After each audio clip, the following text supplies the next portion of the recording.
Hello Technolovers! Pada kendaraan, salah satu komponen vital yang menunjang performa adalah adanya rem. Nah, sistem pengereman di setiap kendaraan jelas berbeda. Misalnya mobil pada umumnya dengan kendaraan niaga seperti bus. Dari segi kapasitas penumpang pastinya berbeda, bus memiliki beban yang lebih berat sehingga membutuhkan sistem pengereman yang lebih kuat. Itulah mengapa rem angin sangat diandalkan untuk menghentikan laju kendaraan besar. Biar gak penasaran, berikut ini proses kerja rem angin pada bus beserta komponennya. Namun seperti biasa, sebelum melanjutkan tayangan ini, pastikan dulu ya kamu telah klik subscribe dan aktifkan bel notifikasimu untuk terus update seputar teknologi dari channel ini.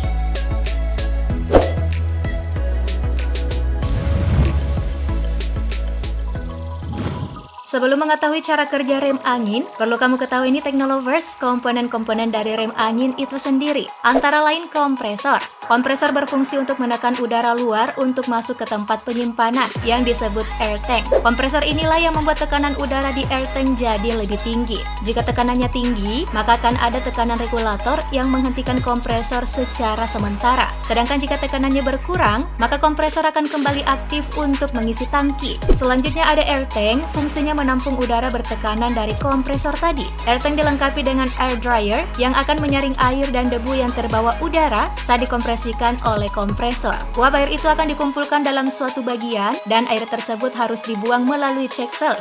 Komponen selanjutnya adalah brake chamber. Fungsinya adalah mengubah tekanan angin menjadi gerakan mekanis. Nantinya tuas dari brake chamber akan menggerakkan kampas rem untuk menghentikan roda bus. Lalu ada brake valve yang terdiri dari pegas dan serangkaian katup. Komponen ini akan membuka menutup aliran udara bertekanan dari air tank ke brake chamber. Katup inilah yang akan membuka saat pedal rem diinjak. Selanjutnya ada brake lining atau kampas rem yang berfungsi sebagai bidang gesek dengan tromol rem pada saat terjadi proses pengereman. Terakhir, air hose atau selang udara yang mengalirkan udara bertekanan. Komponen ini menjadi sangat penting dan harus selalu diperhatikan. Sebab jika bocor, maka sistem pengereman bisa jadi tidak berfungsi hingga membahayakan pengemudi dan penumpang bus.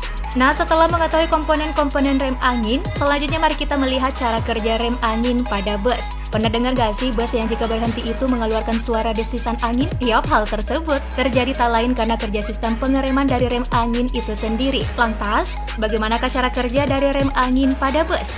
Nah, jadi saat mesin dihidupkan, maka kompresor akan mengkompresikan udara luar dan menyuplai udara bertekanan ke air tank, sehingga tekanan udara di air tank meningkat. Dan saat tekanan melebihi batas maksimal, maka secara otomatis air tank akan membuang udara dari kompresor tersebut ke atmosfer. Jika tekanan udara malah kurang, kompresor kembali menyuplai udara bertekanan ke air tank, begitu seterusnya hingga tekanan dalam air tank stabil. Selanjutnya saat pengemudi menginjak pedal rem, piston pada mekanisme brake chamber akan mendorong plunger dan membuka saluran menuju brake chamber serta menutup release valve. Pada brake chamber, tekanan angin ini diubah menjadi gerakan mekanis. Kemudian tuas brake chamber akan menekan kampas rem sehingga terjadi gesekan antara kampas dengan drum brake. Alhasil, kendaraan akan diperlambat putarannya atau bahkan bisa saja sampai berhenti.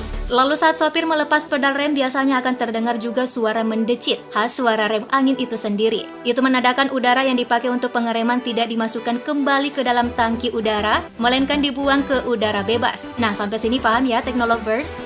Sebenarnya penggunaan rem angin tidak jauh berbeda dengan penggunaan rem biasa. Namun di dalam pedal sistem rem angin, terdapat sebuah katup yang akan mengatur volume serta tekanan udara yang mengalir untuk menekan kampas rem. Semakin banyak volume udara yang dialirkan, semakin besar pula energi pengereman yang didapatkan. Maklumlah ya, ukuran kendaraan yang menggunakan rem angin jauh lebih besar hingga membutuhkan tenaga yang juga besar.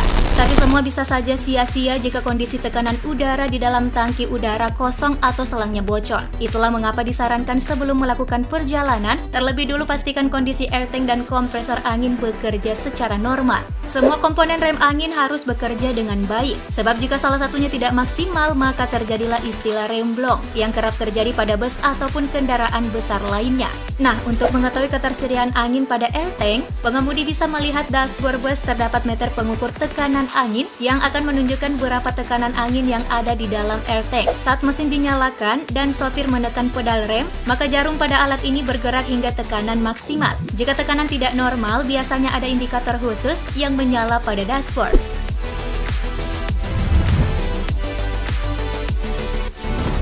Oke deh, sekian dulu informasi kita kali ini. Semoga bermanfaat dan mumpung masih di sini, jangan lupa tinggalkan like dan share video ini. Terima kasih, sampai jumpa di pembahasan kita berikutnya. Bye!